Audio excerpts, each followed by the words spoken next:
Ketidakstabilan harga memiliki dampak yang signifikan dalam berbagai aspek kehidupan ekonomi dan juga sosial.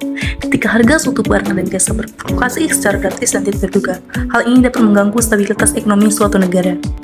Para pelaku usaha harus menghadapi ketidakpastian yang tinggi, membuat mereka enggan untuk melakukan investasi dalam jangka yang panjang. Hal ini dapat menghambat pertumbuhan ekonomi dan juga menciptakan ketidakstabilan dalam pasar tenaga kerja. Selain itu, ketidakstabilan harga juga berdampak negatif pada daya beli masyarakat. Saat harga naik secara tiba-tiba, maka daya beli konsumen dapat menurun dan juga karena mereka harus mengalokasikan lebih banyak uang untuk memenuhi kebutuhan pokok. Ini dapat menyebabkan penurunan dalam tingkat konsumen dan pada gilirannya dapat memperhambat pertumbuhan ekonomi.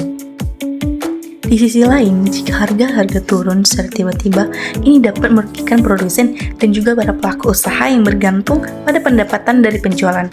Tidak hanya itu, ketidakstabilan harga juga menciptakan ketidakadilan sosial. Isu yang berkaitan dengan stabilisasi harga kebutuhan pangan pokok hampir menjadi masalah rutin bagi masyarakat. Berbagai kajian menunjukkan pentingnya stabilitas harga pangan.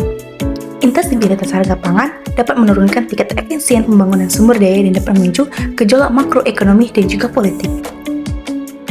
Di antara kebutuhan pokok, beras merupakan komoditas yang posisinya sangat strategis sehingga pemerintah harus selalu berusaha agar harga kedua komoditas tersebut relatif stabil.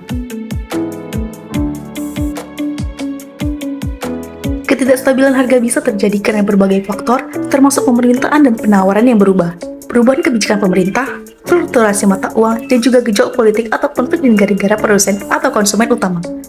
Ketidakstabilan harga ini bisa memiliki dampak besar pada ekonomi suatu negara, bisnis, dan juga individu.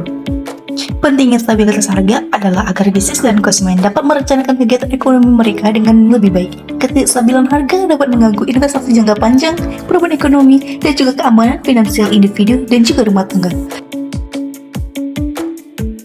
Berdasarkan hasil wawancara dari beberapa responden bahwa penyebab dari ketidakstabilan harga beras adalah karena adanya perubahan iklim dan cuaca yang mengganggu dan mengurangi hasil panen para petani, kenaikan harga pupuk, pestisida, dan juga biaya produksi lainnya yang mempengaruhi harga beras karena harus menyesuaikan harga jual dan juga biaya produksi yang dilakukan, serta adanya perubahan dari fluktuasi harga yang tidak stabil sehingga memicu kenaikan dari harga beras.